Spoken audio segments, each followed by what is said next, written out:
ఇంటికాడ కూడా విషయాలు, బైబిల్ విషయాలు, కొన్ని విషయాలు చాలా నేర్చుకుని సేవ ప్రారంభించడం ఆయన ద్వారానే. మరి సేవ చెయ్యి, నిలబడు అని ఆయన ద్వారానే. మరి సైకిల్ తొక్కి మరి గంగారం వెళ్ళాం, అలాగే సైకిల్ తొక్కి మరి పొంగుటూరు కూడా వేది తిరిగాం, సుభద్రపాలెం, పోతిరెడ్డిపాలెం, ఆయా ప్రాంతాలన్నీ కూడా మరి సైకిల్ మీద వెళ్ళి మరి సేవ చేసాం.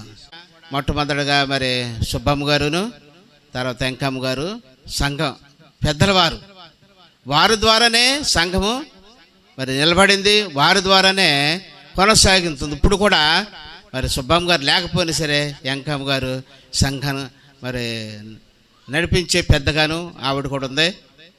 మరి ఆవిడ కూడా ప్రయాసపడింది. నేను సైకిల్ తొక్కి ఇక సేవ చేసాం, సైకిల్ తొక్కి నవ్వి పెట్టాడు, సైకిల్ వేసుకొచ్చాను. తర్వాత మధ్యలో ఒక్కోసారి పడిపోయాం.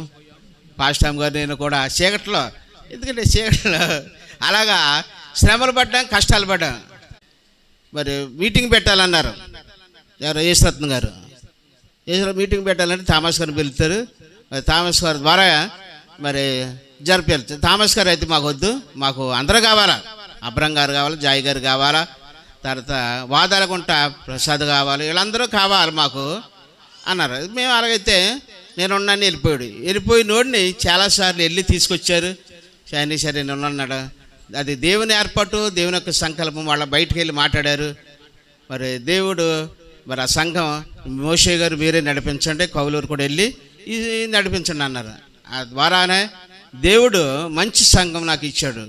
ఎందుకు గొడవలు జరిగినాయి అయినా సరే గొడవలన్నీ కూడా సరిచేసి సరిదిద్ది దేవుడే మరి మా ఇంటికాడ పెట్టుకుంటాను, మీరు వస్తే రండి, లేక తెలియదు అన్నాను. మరి దేవుని మీద ఆధారపడి ఉన్నాను కాబట్టి ఈరోజు మంచి సంఘాన్ని దేవుడు నాకు ఇచ్చాడు, మంచి సంఘాన్ని. హల్లెలూయా. అది ఎవరి ద్వారానంటే నాన్నగారు అబ్బరంగారి ద్వారానే జరిగింది. మరి అనేక విషయాల్లో దేవుడు మరి అబ్బరంగారి ద్వారా నేను బలపడ్డాను. వాక్యము మరి మాకు కూడా మరి ఇశ్రాయేలు అన్నట్టు ట్రైనింగ్ లేదు, ఆయనే మాకు ట్రైనింగ్. కాబట్టి ఆ ట్రైనింగ్ ద్వారానే ఇప్పుడు అలాగా సేవ చేసుకుంటున్నాము. మరి మా గురించి, మా సేవ గురించి ప్రార్థన చేయండి. ఈ చిన్న మాటలు చిన్న హెచ్చరిక దేవుడు దీవించి ఆశీర్వదించును గాక. ఆమేన్.